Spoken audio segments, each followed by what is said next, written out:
비영리병원이 실제로 영리병원보다 국민들한테 여러 가지 우려하는 상황이 일어날 수 않도록 하는 그런 효과를 어떻게 만들 것인가. 근본적으로 영리병원을 해결할 수 있는 그런 방향으로 이제 지금 의료 전문성을 토대로 정책의 문제야 대안을 제시하는 윤일규 의원.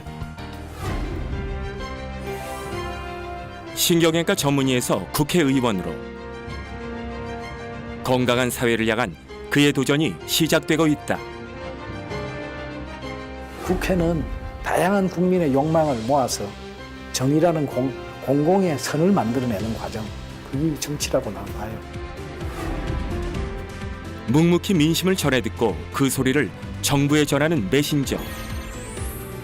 그에겐 국회의원이 가진 권한보다 무엇을 해야 하는지가 더욱 중요하다. 어떤 일을 하나 더 맡아서 일을 한다는 개념을 갖고 있고 지금도 그 생각이고, 그래서 무슨 정치라고 해서 유별난 일을 한다는 생각은 제가 지금도 없고. 건강하고 행복한 사회를 만들기 위한 윤일규 의원의 묵직한 울림. 그의 25시를 동행한다.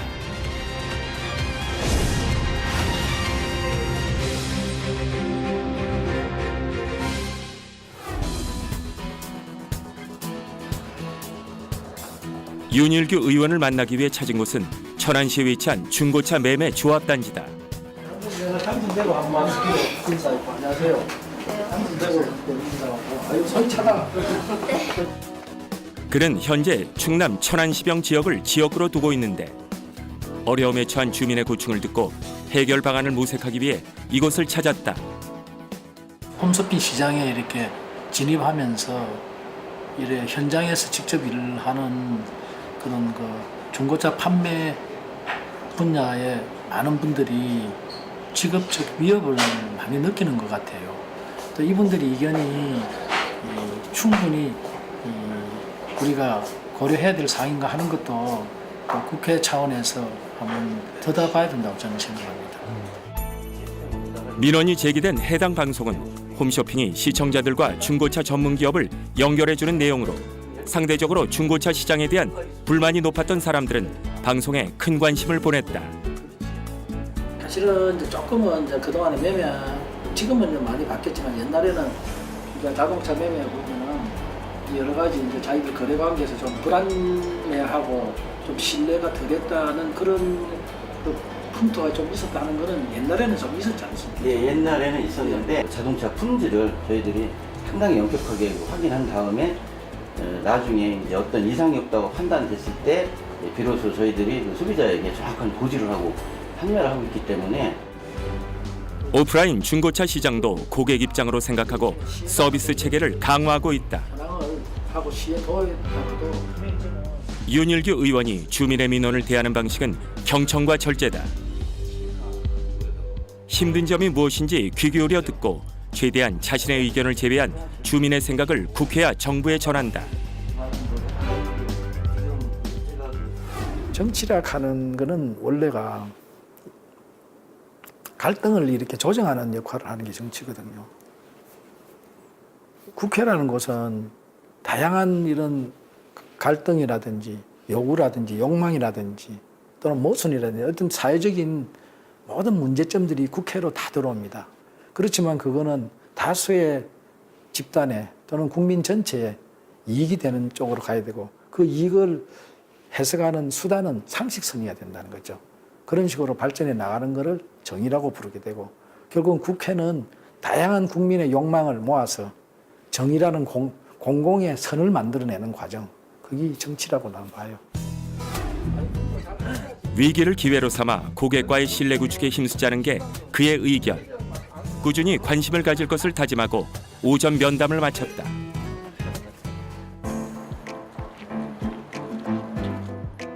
회의를 마치고 발길을 돌린 곳은 근처 기차역.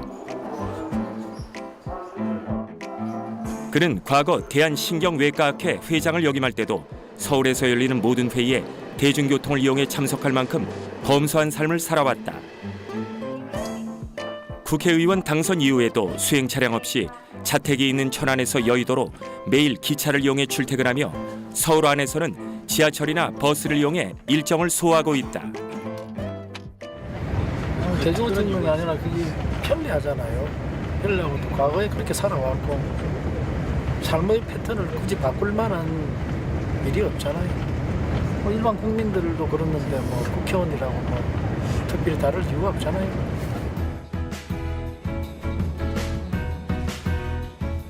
단지 일하는 장소가 여의도로 바뀌었을 뿐 국회의원이라고 해서 일반인과 다를 게 없다는 것이 그의 소신이다.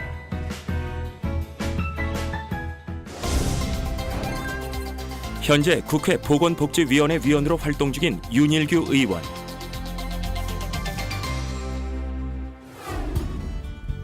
그는 불과 6개월 전까지만 해도 병원 현장에서 환자를 돌봤다. 강직한 부친의 영향을 받아 환자를 치료하는 일에 보람도 많이 느꼈었다. 또한 문재인 대통령의 주치의로 의료보험 정책 수립에 조력자가 되기도 했다. 지방사립학교 선생으로서 의과대학 교수로서 살아온 것이 영향을 받는 데다가 제가 또 그동안에 또 사회적 참여, 시민사회운동 참여를 쭉 해왔습니다. 사실은 쭉 해와서 사실 처음에는 제가 의아해 생각했습니다. 제가 그걸 해도 되는 건지.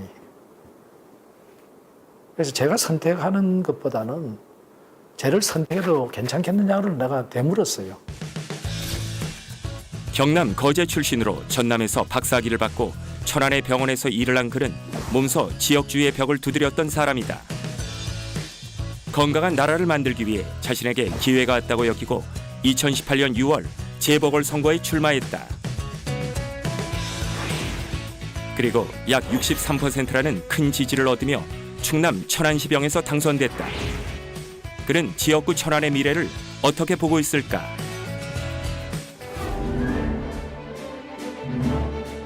천안은 서울과 1시간 정도 거리에 위치한 충남의 핵심 도시이자 행정도시인 세종특별자치시와 인접해 있는 곳. 자유와 평등 사상을 가지게 된 사건이 김이독립선이고 그 발상지가 천안이고 그런 의미에서 천안은 근대 우리나라 한국의 건국 이념의 발상지로 볼 수 있고 그래서 한편으로는 정신적인 수도라고 볼 수 있는 곳이에요. 3.1 독립운동이 시작된 곳이자 많은 독립열사의 고향인 천안은 애국 충절을 도시의 가치로 내세우며 그 역사를 지켜가고 있다. 경제 수도인 그 서울하고 행정 수도하고 사이를 연결시켜주는 도시로서 역할을 해야 되기 때문에 그 역할로서의 기능을 어떻게 할 것인가를 고민하고 앞으로 발전시켜야 된다. 그 두 가지 기능을 찾아 나가는 것이 천안의 미래하고 관련이 있다고 봅니다. 천안의 과거와 현재를 함께해온 윤일규 의원. 그는 인간 중심의 혁신도시 천안을 만들기 위해 시민과 함께 지역의 미래를 설계하고 있다. 다음 일정 자료를 검토하는 사이 어느덧 서울역에 도착했다. 내리자마자 발걸음을 재촉하는 윤일규 의원. 오늘은 하루 종일 국회에서 토론회가 열리는 날이기 때문이다. 토론회를 준비하신 다른 의원님이 지금 일을 하고 계시니까 조금이라도 빨리 가서 토론회에 참석을 해야 되니까 저 택시 타면 한 30분 만에 갈 수 있고 전철 타면 50분 만에 들어갑니다. 평소 교통비조차 모두 자신의 사비로 사용하는 윤일규 의원. 시간을 맞추기 위해 택시를 타기로 했다.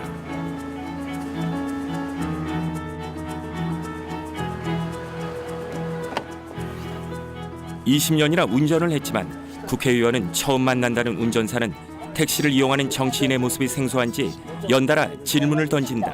정말 분한 일이 하나도 가진가? 끊는다고 짧은 만남에서 국민이 보는 국회의원의 참된 자세는 무언지 다시 한번 되새겨본다. 설치할 수 있는 자금력이 없잖아요. 이날 국회 도서관에서 열린 토론회는 윤일규 의원과 김영건 의원이 뜻을 모아 주최한 것으로 달걀 파동을 겪으면서 정부가 내세운 달걀 안정성 대책의 문제점을 농가 정부 부처 관계자들이 함께 논의하고 발전 방향을 모색하기 위한 것이다. 현재 정부는 유통의 투명성을 높이기 위해 달걀 껍질에 산란일 표기, 세척난 달걀의 냉장 유통, 보관 의무화를 추진하고 있다.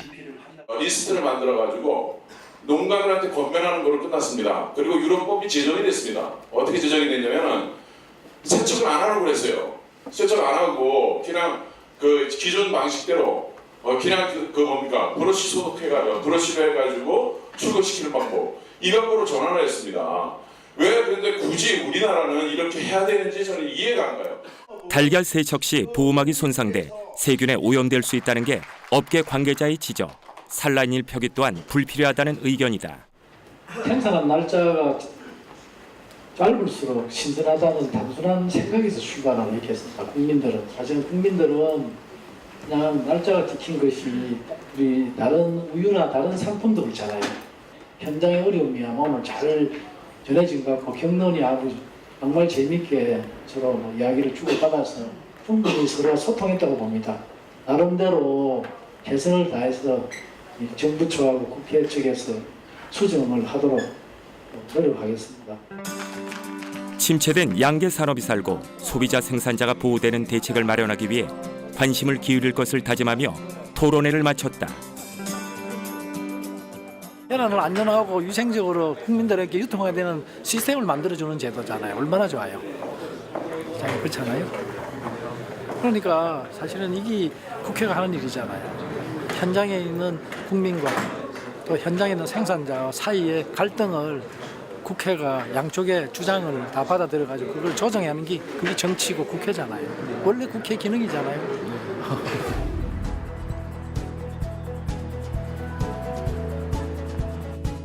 달걀 안정성 대책 토론회가 끝나고 윤일규 의원이 주최한 신체활동 활성화 대책 토론회가 연이어 진행됐다. 신체활동은 몸을 움직이는 모든 활동을 뜻하는 단어로 질병의 치료보다 예방을 위해서 꼭 필요한 부분이다. 최근에는 이와 관련된 법안도 발의했다. 이번에 발의된 거 하나 중에는 회사가 그거를 건강하게 하는 걸 지원해주면은 건강한 회사로 이렇게 그 지목을 받는 거죠. 지목을 받으면은 그 회사가 갖고 있는 어떤 가치 중에서 그 건강한 직원들한테 지원을 한다는 거를 이렇게 그 회사의 그 회사 이름에 예를 들면 가치를 부여하면은 그 회사가 갖고 있는 산업에서 또 다른 이런 그 사회적 인정을 받는 효과를 받을 수도 있는 그런 장점도 있잖아요. 2016년 국민 건강영양조사에 따르면 성인 남성 비만 유병률이 사상 처음 40%대에 진입했지만 걷기 운동 등의 활동은 10년간 꾸준히 감소하고 있다.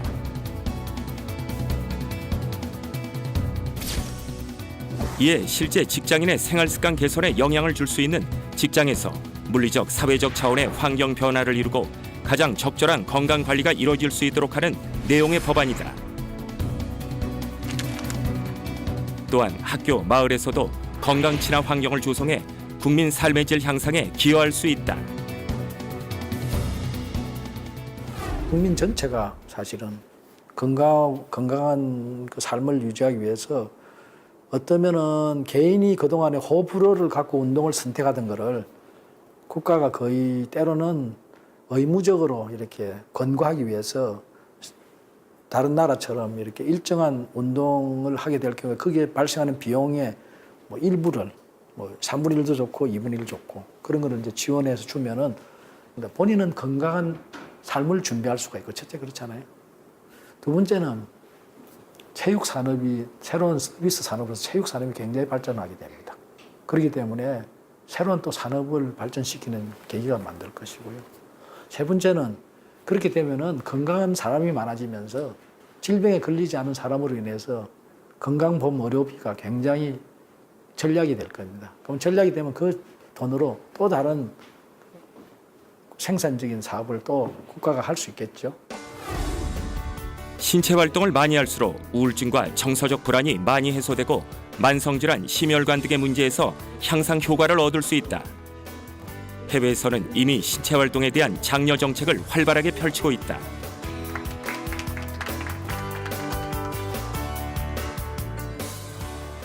이 국민 건강 그 정진에 대한 문제는 이제 노령화 사회가 되면서 건강한 노년을 준비하기 위해서 사실은 꼭 필요한 그 사회적인 행위거든요. 함께 이렇게 고민하는 자리가 되고 또 그거를 마련하는 자리가 되기를 바랍니다. 현재 정부는 스포츠 등 여가형 신체활동 육성에 집중하고 있다고 한다. 이날 토론에서는 신체활동 정책 육성에 대한 방법론과 그 예산을 어떻게 마련할 수 있는지에 대한 전문가들의 의견을 들을 수 있었다. 신체활동은 행복한 사회로 나아가는 생활 습관의 변화다. 이 법안이 통과되면 국민의 건강한 삶을 약속할 수 있다고 윤일규 의원은 주장한다. 사실은 이건 꼭 해야 되겠다라고 생각을 했는데 이미 오래전부터 고생하신 분들의 이야기니까 상당히 구체화되겠네요. 도움도 많이 될 것 같고. 이번 토론회를 기점으로 다양한 정책이 마련될 것으로 기대해 본다. 국회에서 열린 보건복지위원회 전체 회의에서 그를 다시 만났다. 그는 지역구 일정이 있을 때를 제외하곤 회의 시작 전에 미리 도착해 회의 자료를 살펴보곤 한다. 공평하고 정의로운 사회, 복지에 대한 그의 의견은 한결같다. 또 복지는 또 복지를 안 함으로써 경제적으로나 사회적으로 어떤 계층이 생기면서 하는 불평등한 사회를 평등한 사회로 만들고자 하는 그런 목적이 다 두 가지 다 있잖아요. 보건복지 현안 중 윤일규 의원이 중요하게 여기는 것이 건강보험 보장 강화 정책의 성공적인 정착이다. 문재인 대통령 취임 이후 국민의 건강을 위해 발표한 정책으로 미용, 성형을 제외한 치료와 관계된 모든 행위에 건강보험을 적용한다는 것이다.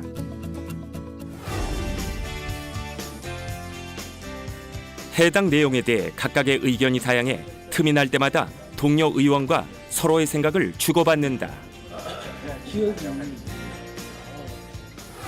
성공시키는 건 두 가지 팩터를 갖고 있죠. 하나는 의료제도 자체가 갖고 있는 전문성을 잘 살릴 수 있어야 되고, 두 번째는 국가 재정이, 의료자원이라는 재정이 가장 효율적으로 관리돼야 된다는 두 시스템이 같이 작동해야 되는 거예요. 그러려고 그러면은 굉장히 중요한 것이 의료 전달 체계라는 시스템이 꼭 이루어져야 된다고 저는 개인적으로 그렇게 봅니다. 그래야 낭비적 의료 자원을 효율적으로 관리가 가능해지거든요. 의료 전달 체계는 환자가 병원에 몰리는 현상을 막기 위해 1차 병원을 거친 후 종합병원에 가도록 하는 제도지만 이에 대한 강제 사항이 없어 제대로 이루어지지 않고 있다. 의료보험제도의 효율적 관리를 위해선 체계 확립이 중요하다는 게 그의 주장이다. 장관님 아시다시피 기능적으로 대형 병원은 특수질환 수술 중심, 밑에는 외래 진료 중심 이렇게 돼 있는데 그런 구조가 전혀 돼 있지는 않습니다. 원님 말씀하신 진료 전달 체계를 의료 전달 체계를 정비해야 되는 분명한 사실입니다. 그건 그렇게 해야 돼요. 윤일규 의원은 의료 관계자들과 토론회를 주최하며 의료 전달 체계의 중요성을 정부 측에 꾸준히 제기해왔다.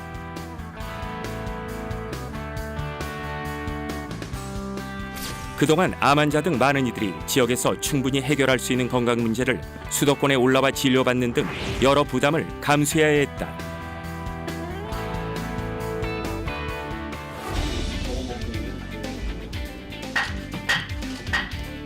의사일정 제1항 기초연금법 일부 개정 법률안부터 의사일정 제1항 아동수당법 개정 법률안까지 두 건의 안건을 일부화해서 상정하겠습니다. 이날 전체 회의에서는 법률안 상정회 제주 영리병원의 내국인 진료 거부 논란을 두고 정부와 일부 의원 간의 의견이 충돌했다. 현 의료법에서는 의료기관은 정당한 사유 없이 진료를 거부하지 못함을 명시하고 있지만 국민은 의료기관을 자유롭게 선택할 수 있는 권리가 있다. 어쩌면 진료 거부의 논란 이전에 비영리병원이 영리병원보다 더 좋은 의료를 제공하기 위해 의료 전달 체계 확립이 필요한 시점이기도 하다.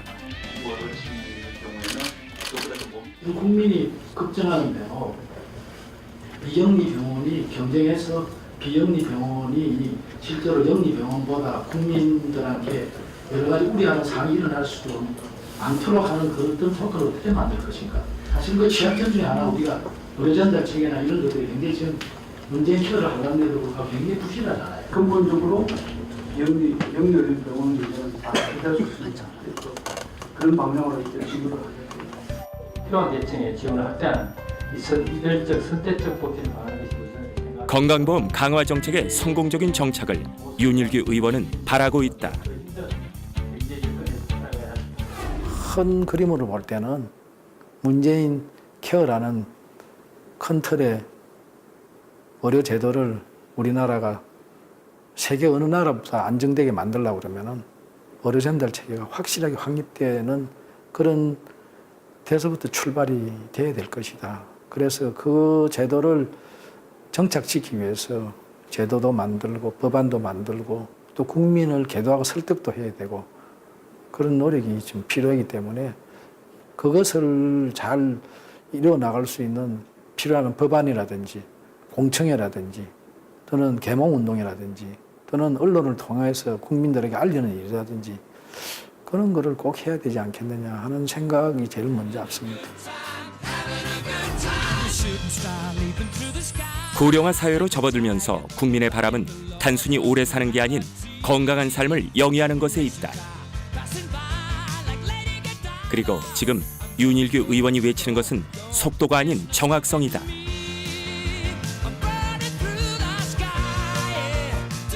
지금 이 어려움을 참고 견디면 반드시 우리가 가야 될 길이 열릴 것이고 우리가 원하는 경제 안정이 올 것이라 믿습니다. 저와 함께 이 난관을 함께 넘겨가 주시기를 부탁드리고 그러면은 사람 사는 세상이 꼭 오리라 믿습니다. 조금은 느리지만 많은 이들이 건강할 수 있는 세상을 위해 국민의 꿈을 모아 힘찬 전진을 계속하고 있다.